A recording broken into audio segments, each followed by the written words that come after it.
Hello guys, and welcome back to Hark the Pod. We are back yet again with another episode for you guys.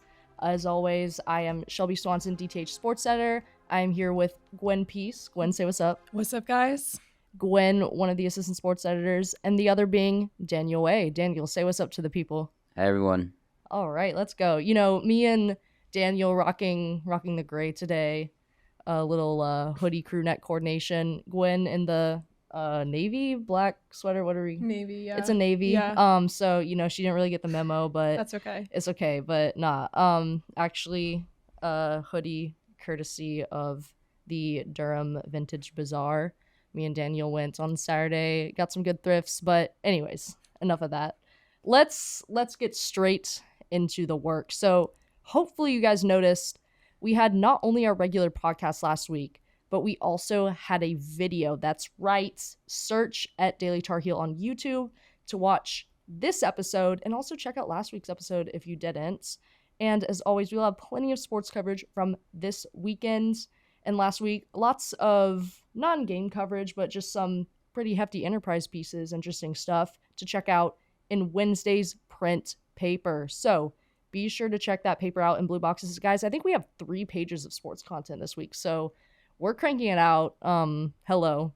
But all right, let's get into some football finally. You know what? I don't know about you guys, but the bye week was a little hard on me, man. I didn't quite know what to do with myself on Saturday, but thank God we are back. So this Saturday, UNC will face off against Syracuse at home with a chance to extend its record to 5-0.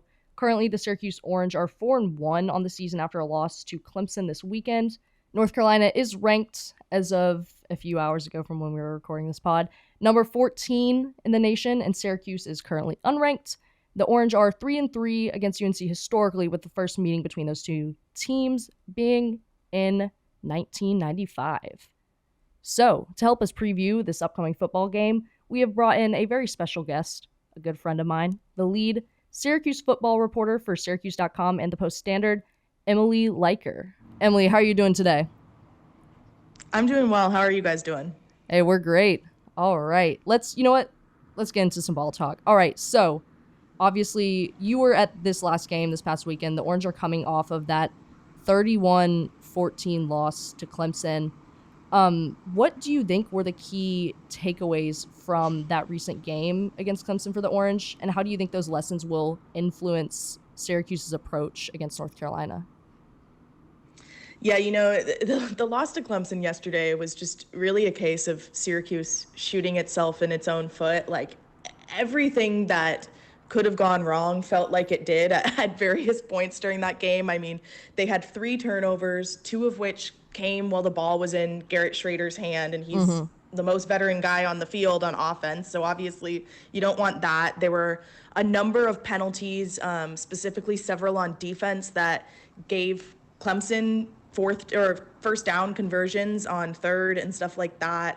So there's just so many things that Syracuse did wrong that really could have, if they had done them right, could have changed the way this game went. And so I think just the biggest key was, I think it needed to settle a little bit. First of all, I mean, I think it's always tough in a way for Syracuse when it has such a good start, because I do think it gets kind of a little high on the attention and just kind of the public perception of, oh, is this going to be a good team?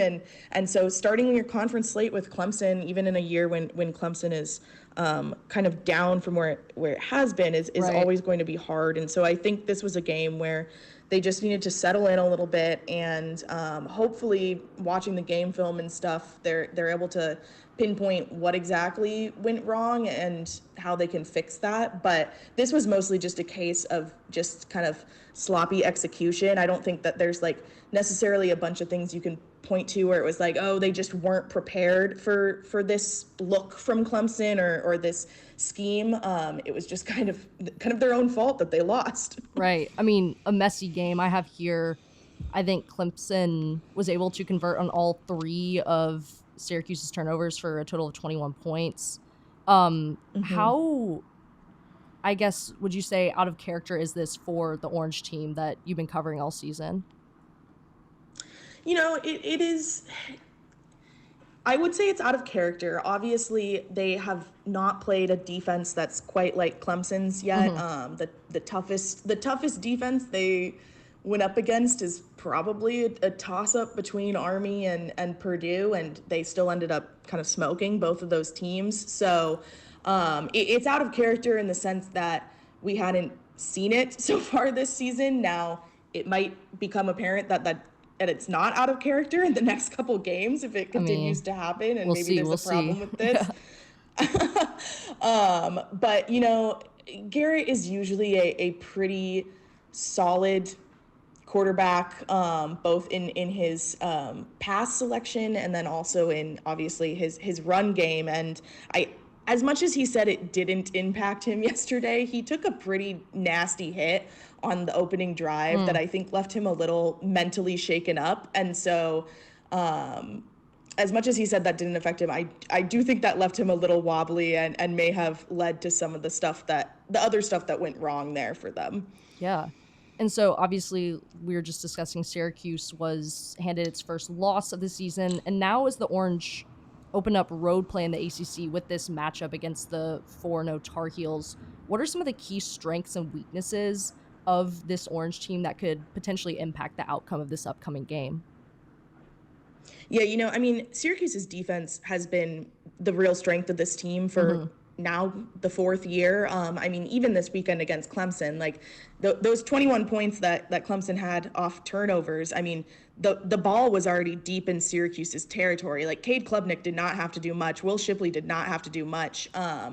And Syracuse's defense, when it was given good field position against Clemson, was able to put in some stops.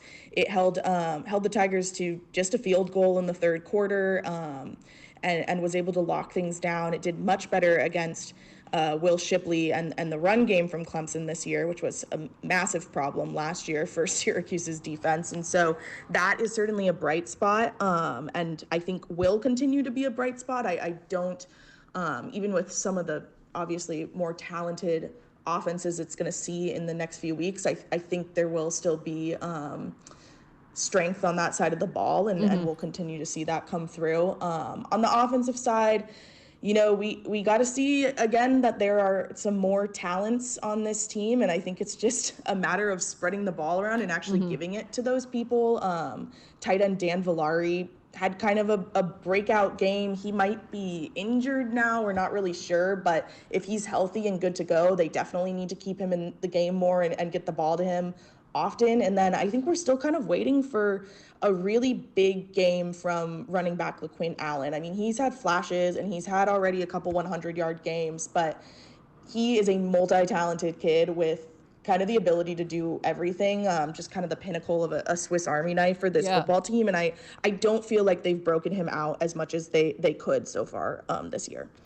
Good to know. Some keys for everybody listening so you can go into this weekend's game with a little more ball knowledge than you might have had previously for just previewing this Syracuse team. Now, I think we were going to go around do, as we always do, a little bit of score predictions.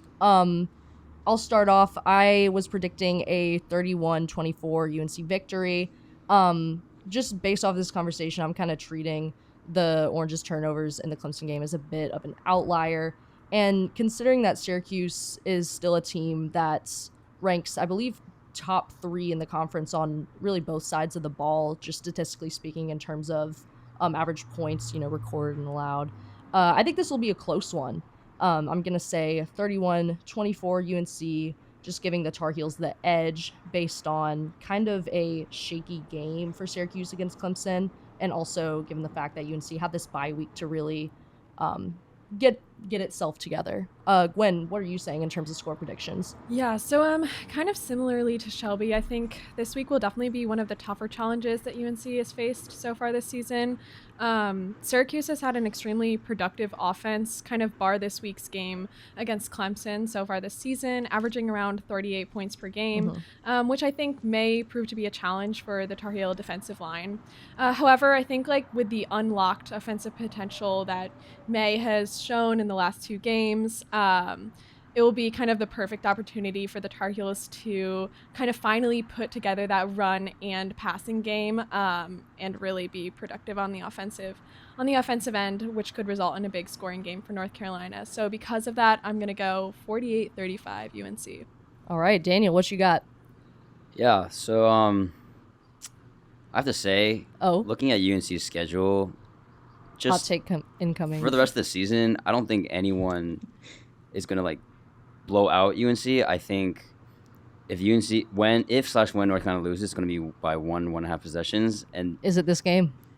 I think so. I think I'm Ooh. predicting 35-31 Syracuse. Hey, insert the air horns here. Yeah. This season, North Carolina hasn't really had a close game since that App State game. They've Right. won each game pretty much definitively, and when they play on Saturday, it'll have been a month since they played that close game against App State. Ever since Syracuse won 65-0 in week 1, I don't care who you play. If you win 65-0, like that's You gonna got like something. Yeah. You got something. yeah, that caught my attention. Momentum. So I saw Syracuse marked on the schedule for North Carolina. I was like, Let's I go. think the Orange can come out, ruffle some feathers, make some noise, and punch UNC in the mouth early on. And I think adding that to the Tar Heels, they have trouble handling success, I think. And with this not unprecedented, you know what I mean, like starting It's been a 4-0 minute. for the 1997. first time right. in 26 years, Yeah, exactly. That's a lot of pressure. I think we're in for a good game, and I want to say that Syracuse can come out with a win, given that North Carolina plays better on the road. Yes. All right. And of course, Emily, what is your score prediction? Yeah, I have to say I did think coming into the season that the UNC game was like kind of the potential swing game for Syracuse this season, where it could go either way. I am going to pick UNC to win this one. I think it's going to be a shootout. Like I do think it's going to be high scoring. I'm going to go 35-28. I think the spread right now is 6.5 points. I just the way Syracuse's offense kind of continues to struggle a little bit with being consistent against some more difficult defenses. Yes, it had that 65-0 game at the start, but has struggled a little since then. I think UNC is going to have just a little bit of an edge here. So yeah, 35-28 UNC is what I'm going. All right.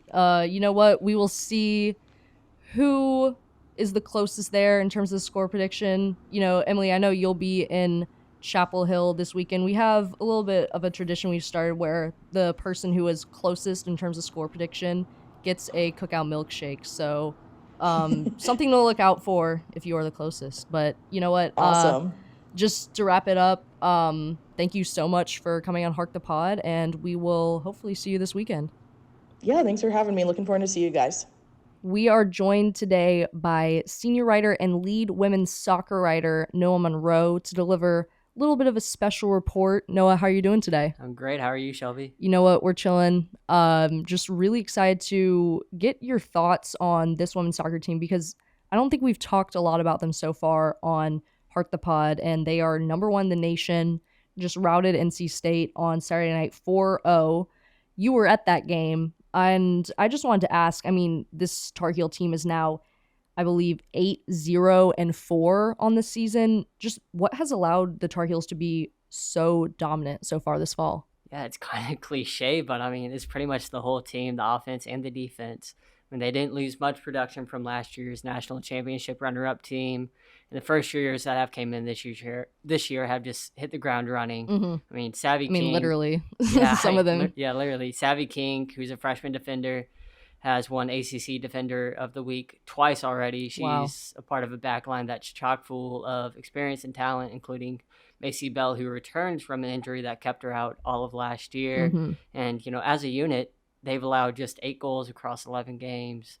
And it's not just the back line, it's the midfield too. They have Talia Della Peruta and Sam Meza, who have U23 U.S. Women's National Team experience. Great defenders in the midfield, and they've often been able to get the ball back before the back line has to intervene. Then, of course, to win games, you have to score goals, and Ali Signor has done that. She's both scored the ball and dished it out. She looks like she's really fully recovered from an ACL injury that kept her out all of her first year. She's putting up production not solely just from the forward position like she did last year. Dorrance has her playing midfield as well, but due to injury and absences, she's back to that forward spot, scoring later from last year. Avery Patterson, she's back, and along with first-year forward Evelyn Shores and Tori Della Pruta. They have 4 goals, and Patterson's really just been a leader for the young group of forwards. Yeah, I mean, again, it's just a super, super deep team, which is something that you come to expect year after year with a team like the UNC women's soccer program. And there have, though, as dominant as they've been, I mean, we see the 4 draws. There have been some close calls. I wanted to talk to you a little bit about one of those being that 3-3 draw with FSU. You covered that game. Just tell me a little bit about what happened in that match and what are some areas that this team could still improve in. Yeah, what really stuck out from that game was the corner kicks, and the way they drew the game was on a last-second corner kick goal from the Seminoles, kind of, similar to last year's national championship and how that turned out. A little flashback to that game against UCLA, right? Yeah, and UNC didn't convert on any of their 10 corners, and Dorrance is responsible for the positioning on corner kicks, both offensive and defensive. So that's something he really drilled the team about in practice this week, something he really drilled into the team heading into the NC State game, and it paid off. In their game, their first corner they had, they scored on it, and from there they just hit the ground running in that game. Like you said, beat NC State 4-0. Yeah, pretty dominant win. Yeah. And then as for, the offense, in 3 of the last 5 games, they've only been able to score 1 goal. And although they were able to win 2 of those games and they drew the other one, as displayed through the Florida State game, 1 goal isn't going to be enough to beat the top teams in the nation. Right. They scored 3 goals in that game, but until they scored the last 2 goals in the 77th and 86th minute, the offense was kind of struggling to get going. And you could maybe attribute that to the fact that Olivia Thomas is injured and Tori Della Pruta was out for the Virginia and Florida State games due to her playing for the U23 national team. But it's something they need to, pay attention to heading into the tougher part of their ACC schedule. Yeah. And I mean, this is just such a, deep team, I think, from top to bottom. But like you said, some moving parts and some injuries that the team needs to adjust a little bit with, and we'll see, how they do that moving forward in the ACC slate. And of course, you'll be there to cover it. So Noah, thank you so much for coming into the studio. All right, guys, we are joined today, in addition to Noah, by another senior writer and lead fall sport beat writer. This is our lead field hockey writer, Caroline Wills, and she's here to discuss her recent story about NCAA tennis players and some issues they've run into in terms of collecting prize money. Caroline, how are you doing today? I am great. How are you, Shelby? You know what? We're chilling. Honestly, really, really happy that we're able to have so many of these senior writers in to come and talk about their work. Really highlights, the work we're doing, boots on the ground, all that. So Caroline, in your recent story, which people can now check out online or also in our print edition this week, you wrote about specifically UNC tennis star Fiona Crawley and her struggles with NCAA prize money rules. So with Crawley's first round appearance in the US Open in August, she became eligible for prize money, I think about $81,500 specifically. However, keeping all this money would have jeopardized her remaining eligibility as a college athlete. So, Caroline, what did Crawley decide to do with his prize money and why? I mean, the simple answer is that Crawley just had to give the money back. Keeping it for personal revenue would mean sacrificing her senior season at UNC. And she said that wasn't really what she wanted to do. I mean, she is the reigning #1 ranked collegiate tennis player after all, so I can't really blame her for that. And then when I asked her about this decision specifically, Crawley said, quote, "It wasn't a decision at all." And I think that really highlights her attitude about it. She said mainly winning another national championship is one of her goals, and the college experience is not something she'd want to give up either. But I did kind of want to highlight what she said after her loss in the main draw of the US Open. Right. She kind of expressed her frustration with the prize money situation and told the News and Observer, quote, "I would never take the money and never risk my eligibility, but I worked my butt off this week, and it seems unreal that there are football and basketball players making millions in NIL deals, and I can't take the money that I work so hard for." I think it's very notable that Fiona Crawley said she has no current NIL deals, and so she doesn't have the opportunities that many of these players do. Yeah, no, it's super fascinating. And I think one of the things that I really enjoyed about your article, you talked to Nate Wood, UNC's Associate Athletic Director for NCAA compliance, and really broke down some of the rules regarding this NCAA prize money situation. So what did Nate Wood have to say about this situation? Yeah, so Wood kind of just explained that for collegiate tennis players participating in professional tournaments and earning prize money like Fiona, these athletes are allowed to take money to cover their necessary expenses for playing in those tournaments. Mm-hmm. That can include anything like travel, hotel, food, but it can also involve costs associated with gear, tennis rackets, or other equipment, post-match treatments, or anything that can be reasonably argued to be necessary for that athlete to compete, which obviously varies from sport to sport. And Nathan definitely acknowledged that that was a very tricky situation. Yeah. I mean, I know we talked some in the office when you came in to read just all of the costs associated with tennis in terms of, you know, potentially flying out coaches, things like that. Mm-hmm. So definitely a lot to have to calculate as an athlete. Yeah, definitely. Yeah. I mean, like, they have to pay for everything. Like, they have to pay for their own travel. They aren't a part of a team that allows them or like kind of takes care of those costs. They are 100% on their independent own. Independent. Yeah. And then tell me a little bit about Wood suggested that the United States Tennis Association, which operates the U.S. Open, could adopt a similar grant model as USA Swimming and Diving. Just tell me a little bit about that. Yeah, so basically he acknowledged that there's an exception to prize money rules, and that is the Operation Gold grant. Mm-hmm. So this is very different because a grant is not technically considered prize money. So this grant program allows current collegiate athletes to accept funds once a year from their country's Olympic governing board based on their results in international competitions like the Olympics. So former Stanford swimmer Katie Ledecky was a part of this grant program when she was in college and competing at the Olympics. And this kind of allowed her to earn some of that money while she was competing collegiately. Still maintain her amateurism, right? Exactly. So Wood said this is one way the USTA and the NCAA could accommodate successful athletes participating in tournaments like this, like Fiona Crawley. Right. Yeah. I mean, makes sense. Obviously, it's something that I think he said was pretty unlikely, but it is a potential path forward just so these players can, you know, be awarded for their success in these tournaments like the U.S. Open. But very fascinating stuff. Again, guys, read it online at dailytarheel.com/sports, or you can just search up Caroline Wills, her name on the website. Shout and it out. Will also, and it'll also be in print this week, I think on the front page. Oh. So check out that A1. I know. News hype to me. stuff. News hey, to me. there you go. So congrats on that. But again, just excellent stuff with this article. And thank you so much for coming into the stew. Yeah, thanks for having me. Yeah. All right. And now that we have had a little football talk, a little women's soccer talk, and a little tennis talk, you know what time it is. It's time for Quick Hits. Quick Hits. Quick hits. All right, guys. So, starting off with some men's soccer news, the number 18 UNC men's soccer team came up with a scoreless draw against Pitt on the road on Friday. North Carolina remains the only undefeated team in the ACC. Read Tremasi Duamensis Gamer to see how it went down. In volleyball news, the UNC volleyball team fell to Miami 3-1 and Florida State 3-0 this weekend on the road.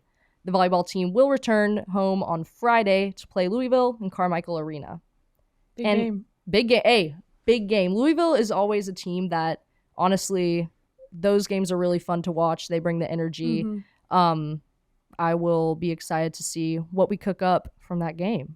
And finally, in field hockey news, the number 2 UNC field hockey team beat St. Joseph's 4-1 on the road.